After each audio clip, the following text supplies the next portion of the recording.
All right, let's begin with our 10 pip scalping strategy. So as we all know, we only use support and resistance, no indicators. So let's look for our support and our resistance. So this is our resistance and this is our support. All right, so that means the first step that we do is we figure out our support and our resistance. As we have drawn there, we have our support and we have our resistance, the higher zone being this resistance and the lower zone being the support, right? And then what you're looking for is, let's say price has been drawing up, right? Let's say price has been drawing up. We have price that has been going higher and higher, right?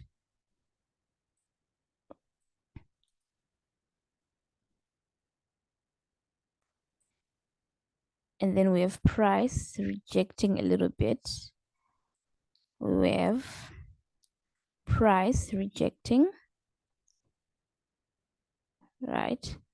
So I know our candles don't have wicks. That's fine. We're going to do another example on the real markets.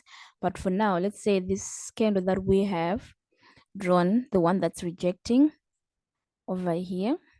Let's say this is our engulfing candle, right? So we have an engulfing candle that's rejecting resistance. All right, so that's what you're looking for. First, you're looking for your support and resistance. You're trying to figure out if price is trending or if price is ranging. Right now, we have a range that's been created. We have price that has created support and we have a resistance. Now, on our resistance, we have price that's rejecting support. Resistance. We have price that's rejecting resistance.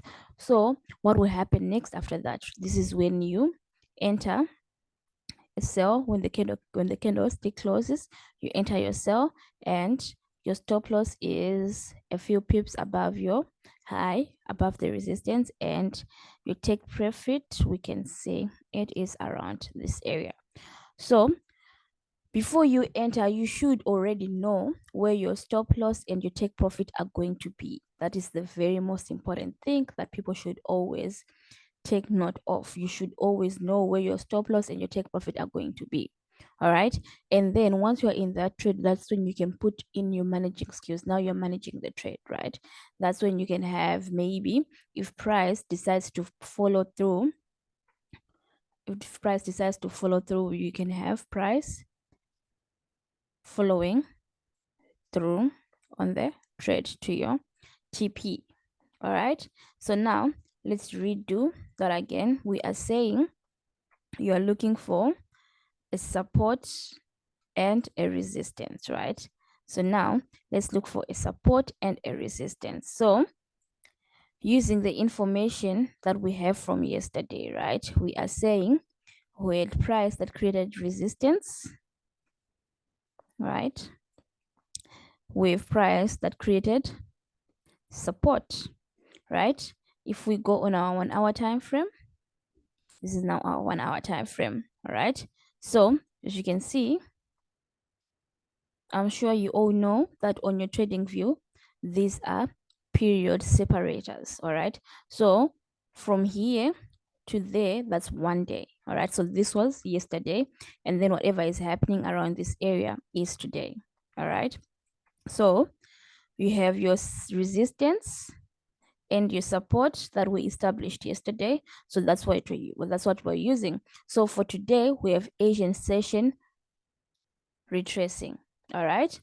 Which means we had an impulse and then we have price retracing. So on that retracement, what are we saying? We are saying price was going higher and higher, and then you have price creating a lower high. Price created a new resistance. On that new resistance, what do we see? We have a bullish candle followed by a bearish candle. All right.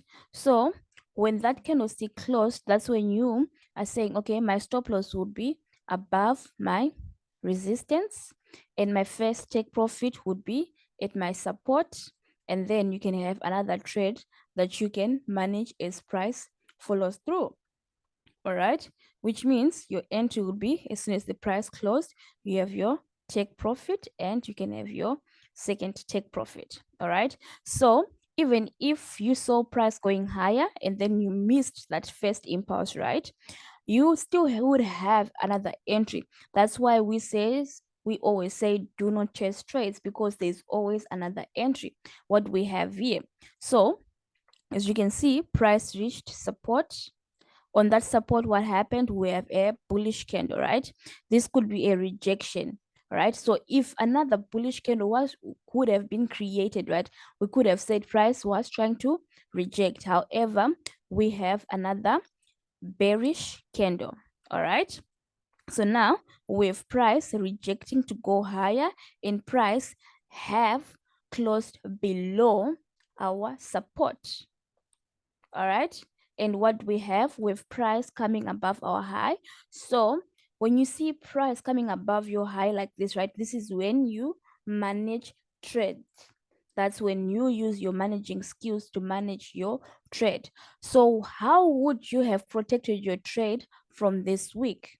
So now you would have protected your trade from this week by realizing that this candle, this bullish candle that was created at our support, created a range. All right, and then you have your next bearish candle. This candle did not close below our range. Does that make sense? Our bullish candle created a range with a high and with a low. All right, the next bearish candle that was created did not close above our resistance, did not close below our support, which means price is still in a range. All right, so that gives price the opportunity to actually come above our high as a stop loss hand, and all the stop losses that everyone would have put above here, and then continue to go lower. All right, that's what happened here. So how would you have created your, how would you have protected your trade? You would have protected your trade by realizing that your stop loss should have been still above here, because we ended our trade right here. So either way, you could have had your stop loss on break even, it would still have been protected, or you could have still had your stop loss above our high and then adjusted when price breaks this low. All right, so now that's how we trade gold as day traders. That's our scalping strategy. You have a scalp and you have a day trade in one. All you had to do was to be patient. All right, so do you guys have any questions?